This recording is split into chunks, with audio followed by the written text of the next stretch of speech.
মমতা বন্দ্যোপাধ্যায়ের হাত ছেড়ে অনুব্রত মণ্ডল এবার কি বিদ্রোহী শিবিরে নাম লেখাতে চলেছেন? যে মমতা বন্দ্যোপাধ্যায়ের প্রিয় কেষ্ট, তিনি কি ঋতব্রত তৃণমূলে অচিরেই আনুষ্ঠানিকভাবে নাম লেখাতে পারেন? আমি আরো বিস্তারিত এই নিয়ে জানবো, সরাসরি কথা বলবো। উজ্জ্বল মুখোপাধ্যায় আমাদের প্রতিনিধি রয়েছেন।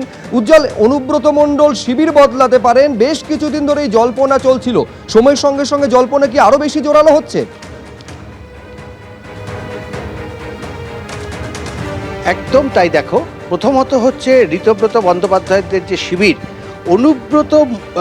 অনুব্রত মণ্ডলের যারা অনুগামী রয়েছেন তারা প্রায় সকলেই কিন্তু এই শিবিরে যোগ দিয়েছেন। রানা থেকে শুরু করে যারা যারা মূলত অনুব্রত মণ্ডলকে ঘিরে ওখানে রাজনীতি করত, তারা কেউই কিন্তু এই মুহূর্তে আর কালীঘাট তৃণমূলের সঙ্গে নেই। তারা সকলেই কিন্তু ঋতব্রত বন্দ্যোপাধ্যায়দের শিবিরে যোগ দিয়েছেন। এমনকি অনুব্রত মণ্ডলের সঙ্গে যার রাজনৈতিক গণ্ডগোল প্রথম দিন থেকেই, সেটা হচ্ছে কাজল শেখ, তিনিও কিন্তু এই মুহূর্তে অনুব্রত মণ্ডল এবং তার সঙ্গে যে তিনজন বিধায়ক আছেন তার অনুগামী, তারাও কিন্তু এই মুহূর্তে ঋতব্রত বন্দ্যোপাধ্যায়দের শিবিরে। কিন্তু তারপরও যেটা জানা যাচ্ছে যে অনুব্রত মণ্ডল তিনি নিজে কালীঘাট শিবির ছেড়ে সরাসরি ঋতব্রত বন্দ্যোপাধ্যায়দের এই শিবিরে যোগ দেবেন, এবং শুধু যোগ দেওয়া না, এই যে তাদের কর্মকাণ্ড, সেখানে অন্যতম কাণ্ডারি হিসাবে তিনি সামনে উঠে আসতে চান।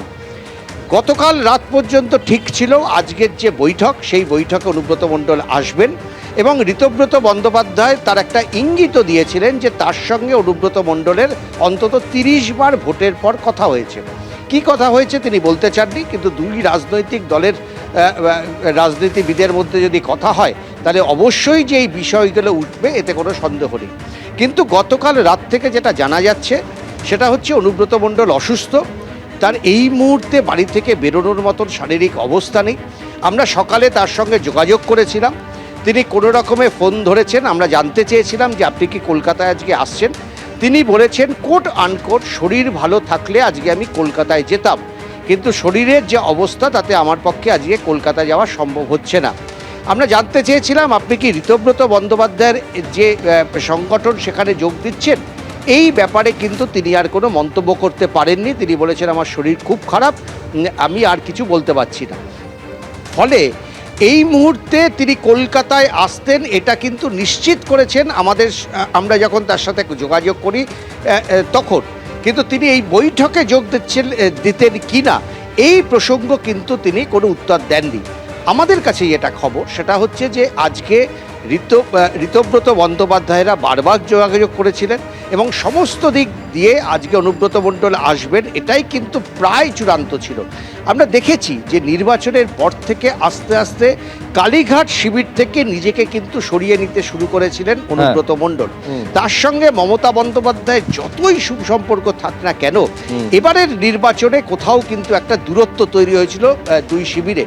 এমনকি বীরভূমের জনসভায় দাঁড়িয়ে মমতা বন্দ্যোপাধ্যায়ের সঙ্গে তার কিছু মত পার্থক্য, দূরত্ব, সেটা কিন্তু প্রকাশ্যে উঠে এসেছিল।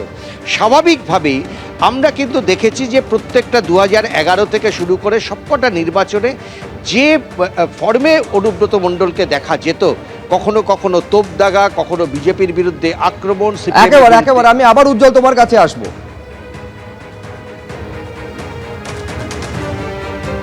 বিদ্রোহী শিবিরে অনুব্রত মণ্ডলের যাওয়া নিয়ে একাধিক জল্পনা তৈরি হয়েছে, আর এবার আপনাদের সামনে রাখবো এর আগে 12 জন মুখ খুলেছিলেন মমতা বন্দ্যোপাধ্যায় দীর্ঘদিনের অনুগামী অনুব্রত মণ্ডল। তিনি বলেছিলেন সম্মান পেলে দল করব, আর সম্মান না পেলে দল করব না।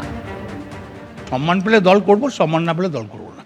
রাজনীতিতে প্রথম এসেছিল তো, তখন ইলামবাজার এলাকাটা খুব একটা ভালো ছিল না। মুকুল্লাই বললো তুই একটু অভিষেককে এগিয়ে যা।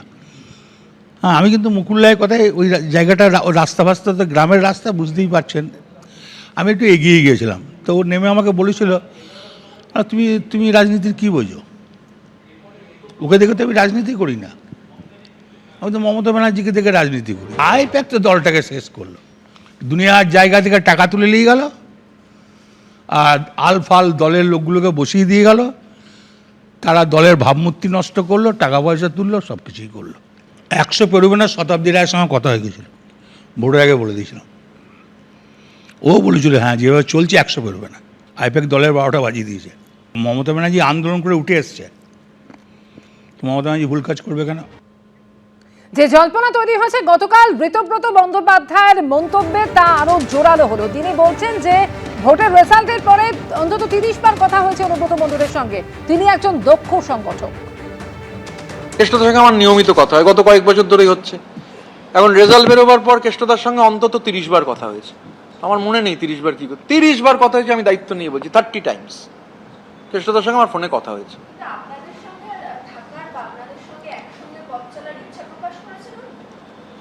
এই নিয়ে আমার সঙ্গে কেষ্টদার কোনো কথা হয়নি। কেষ্টদার সঙ্গে আমার সম্পর্কটা ব্যক্তিগত। কেষ্টদা একজন দক্ষ সংগঠক, কেষ্টদাকে আমি নেতা মানি। তো কেষ্টমণ্ডল একটা নাম, তো স্বাভাবিকভাবে কেষ্টদার সঙ্গে পার্সোনালি কি কথা বলেছি I can't share it with the media. আপনারা অপেক্ষা করুন না কেন, আগামীকাল দুধে দুধ পানিতে পানি হয়ে যাবে। কালকে দিন পর্যন্ত অপেক্ষা করুন। এবিপি আনন্দ, এগিয়ে থাকে, এগিয়ে রাখে।